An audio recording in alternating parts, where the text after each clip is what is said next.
साथियों, आप चाहे किसी भी प्रकार की पेंशन लेते हों, जैसे कि वृद्धावस्था, विधवा, विकलांग या अन्य भी किसी प्रकार की पेंशन लेते हों, या अपने परिवार का कोई भी सदस्य किसी प्रकार का पेंशन लेने का जो हकदार है या पेंशन ले रहा है, तो आज का ये वीडियो उन्हीं के लिए महत्वपूर्ण है, क्योंकि इस त्यौहार की सीज़न के ऊपर उनके लिए सरकार ने एक बहुत अच्छा धमाका किया है। इसके साथ ही पेंशन योजना में 6 बड़े बदलाव भी किए हैं। वो कौन कौन से बदलाव हैं उनको भी आपको जानना जरूरी है, ताकि समय पर आपको पेंशन मिलती रहे और जो रुकी हुई पेंशन है वो भी आपको समय पर मिलती रहे। देखिए, सबसे पहले अपन यहाँ पर बात करने वाले हैं राजस्थान को लेकर।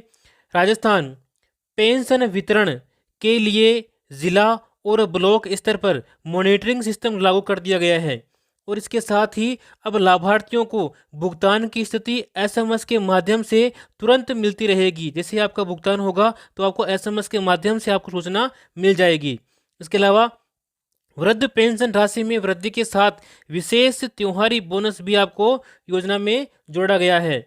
इसके साथ ही डिजिटल पेंशन पोर्टल पर हर लाभार्थी अपनी पेंशन देखकर और ट्रैक कर सकता है कि कितनी अपनी पेंशन जमा हुई है और आगे वाली जो पेंशन है वो कब अपने खाते में आने वाली है। ये सब कुछ आप ट्रैक कर सकते हो घर बैठे ही। आगे हम बात करेंगे उत्तर प्रदेश को लेकर के। देखिए, पेंशन भुगतान की प्रक्रिया पूरी तरह डीबीटी आधारित कर दी गई है। उत्तर प्रदेश में पेंशन राशि स्वतः नवीनीकरण सिस्टम लागू किया गया है इस राज्य के अंदर, और पात्र लाभार्थियों के लिए आधार सत्यापन शिविर पूरे राज्य में शुरू किए गए हैं, और पेंशन वितरण की समय सीमा अब हर माह की 5 तारीख सुनिश्चित की गई है। साथियों, चाहे आप भारत के किसी भी राज्य से बिलोंग करते हों, चाहे आप किसी भी राज्य में रहते हो, किसी भी जिले में रहते हो, तो आज का ये वीडियो आपके लिए महत्वपूर्ण है। तो आप वीडियो को अंत तक जरूर देखें ताकि समय पर आप पेंशन ले सकें।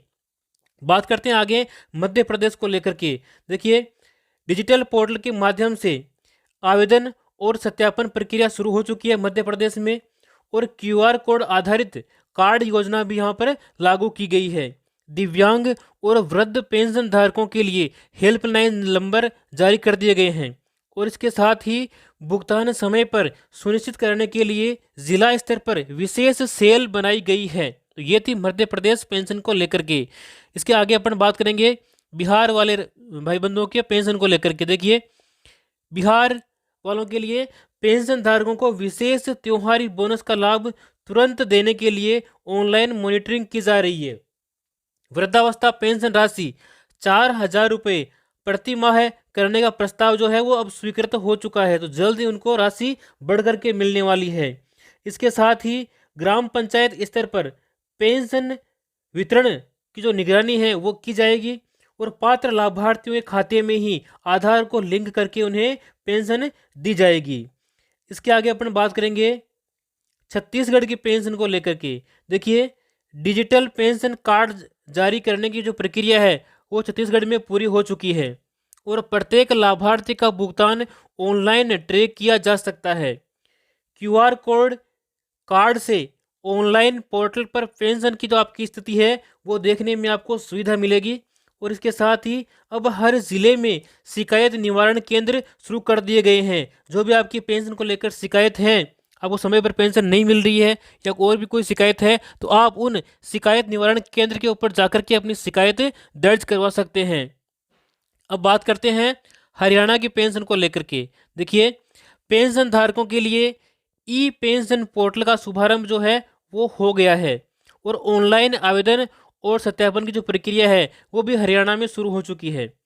समय पर भुगतान सुनिश्चित करने के लिए हर जिले में मॉनिटरिंग की जो टीम है वो गठित की गई है, और साथ ही दिव्यांग पेंशन के लिए न्यूनतम 40% अपंगता का जो नियम है वो हरियाणा में लागू कर दिया गया है। अब जो भी दिव्यांग पेंशन लेने वाले भाई बंधु हैं वो न्यूनतम 40% दिव्यांग होंगे, तभी उनको पेंशन दी जाएगी।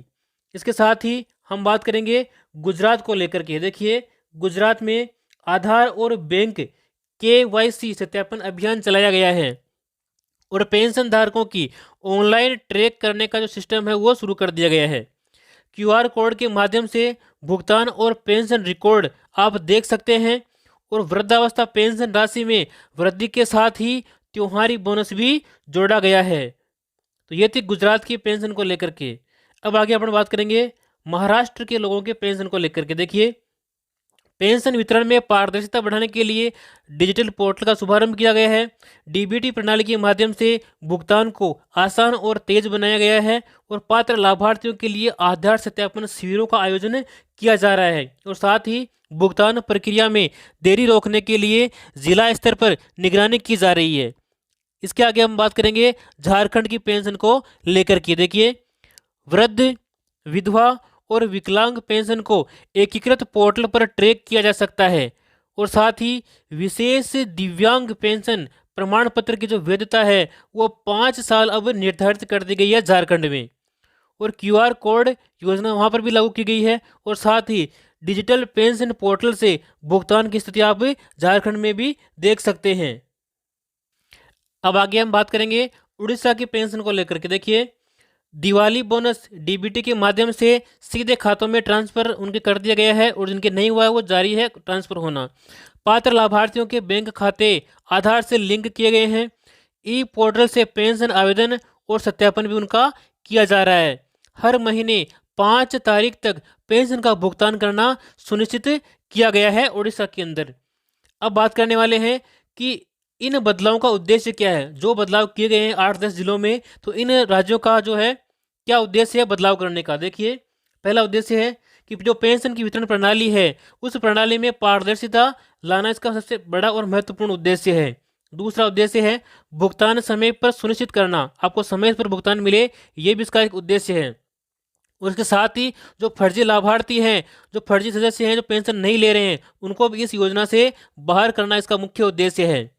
और साथ ही डिजिटल ट्रैकिंग और मॉनिटरिंग के माध्यम से लाभार्थियों तक इसका सीधा लाभ पहुंचे, ये भी इसका एक उद्देश्य है। अब बात करेंगे पेंशन योजनाओं में 6 नए नियमों को लेकर के। कौन कौन से 6 नियम हैं जो बदले हैं और वो नियम आपको जानने जरूरी हैं। देखिए, नियम नंबर 1, अब हर पात्र व्यक्ति को पेंशन राशि 4,000 रुपये मासिक दी जाएगी।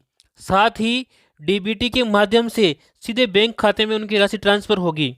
इसके अलावा छोटे राज्य सरकारें इस बदलाव को स्थायी रूप से लागू करें और साथ ही 6 महीने बाद पेंशन दर की समीक्षा होनी जरूरी है। सभी लाभार्थियों को जानकारी एसएमएस या पोस्ट के माध्यम से दी जाएगी। ये थी नियम नंबर 1 की बातें। अब बात करेंगे नियम नंबर 2 की। देखिए, हर माह की 5 तारीख तक पेंशन का भुगतान उनको अनिवार्य रूप से किया जाए, ये नियम नंबर 2 में बताया गया है। साथ ही भुगतान में देरी पर जिम्मेदार अधिकारी पर कार्रवाई भी की जा सकती है। ऑनलाइन पोर्टल से लाभार्थी अपनी स्थिति देख सकते हैं, किस महीने की पेंशन आई है और किस महीने की बकाया है, वो आप ऑनलाइन चेक कर सकते हैं, कितनी पेंशन अपने को मिली है। साथ ही सभी राज्यों में समान व्यवस्था लागू करने पर भी जोर दिया गया है। लाभार्थियों को नोटिफिकेशन मिलेगा जब भी पेंशन आपको प्राप्त होगी।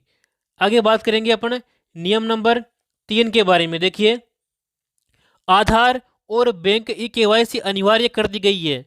अधूरी ई-केवाईसी वाले लाभार्थियों का भुगतान रोक लिया जाएगा, इसलिए आप समय पर अपनी जो है ई-केवाईसी करवाते रहें। फर्जी लाभार्थियों को रोकने के लिए ये कदम उठाया गया है और राज्य सरकार पर शिविरों के माध्यम से सत्यापन करने के लिए उनको जो है नोटिफिकेशन भेजा गया है। सभी रिकॉर्ड डिजिटल रूप से रखे जाएंगे। तो ये था नियम नंबर 3 के बारे में। अब बात करेंगे आगे नियम नंबर 4 को लेकर के। देखिए, अब कोई एक साथ 2 योजनाओं का लाभ नहीं ले सकता है, तो ये इसका महत्वपूर्ण नियम है बनाया है। और डुप्लीकेट लाभ भी रोकना इसका एक महत्वपूर्ण नियम है। डेटा लिंकिंग के जरिए पहचान करना और हर व्यक्ति को केवल एक योजना का लाभ देना भी इस नियम के अंतर्गत शामिल किया गया है। इसका उल्लंघन होने पर प्रशासनिक कार्यवाही के लिए आप तैयार रहें, आपके ऊपर भी प्रशासनिक कार्यवाही हो सकती है। तो 2 पेंशन योजनाओं का लाभ आप न लें। नियम नंबर 5 के बारे में अपन बात करते हैं। देखिए, इसमें बताया गया है कि विकलांग पेंशन के लिए न्यूनतम 40% अपंग होना उसका जरूरी है, तभी उसको विकलांग यानी कि दिव्यांग पेंशन मिलेगी। मेडिकल बोर्ड से प्रमाण पत्र उसके पास में होना आवश्यक है और प्रमाण पत्र की जो वैधता है वो 5 साल की जाए, ये नियम नंबर 5 में बताया गया है। वास्तविक जरूरतमंदों को ही पेंशन मिले, इसको प्राथमिक रूप से लिया जाए और राज्य सरकारें अनुपालन सुनिश्चित करें। जो भी नियम बनाए हैं वो स्टेट की जो सरकारें हैं वो आवश्यक रूप से उनका पालन करें। बात करेंगे नियम नंबर 6 के बारे में। देखिए, डिजिटल पेंशन कार्ड जो है वो जारी कर दिए गए हैं और क्यूआर कोड से भुगतान और स्थिति आप देख सकें। कार्ड सभी राज्य पोर्टल से आप डाउनलोड कर सकते हैं और भविष्य में पहचान प्रमाण के रूप में ये मान्यता इसकी रहेगी। साथ ही पोर्टल अपडेट के माध्यम से कार्ड की जो स्थिति है उसकी स्थिति को भी आप ट्रैक कर सकते हैं। तो ये थी पेंशन को लेकर के एक महत्वपूर्ण अपडेट जो कि आपको बताना आवश्यक था। तो आप भी इन नियमों को फॉलो करें और यदि आप चाहते हैं कि ऐसी सभी सरकारी योजनाओं की जानकारी हमें समय पर मिलती रहे तो आप इस चैनल को सब्सक्राइब करें और साथ में इस वीडियो को अपने पेंशन लेने वाले भाई बंधुओं के साथ भी शेयर करें ताकि वो भी जागरूक बने और अपने समय पर पेंशन ले सके।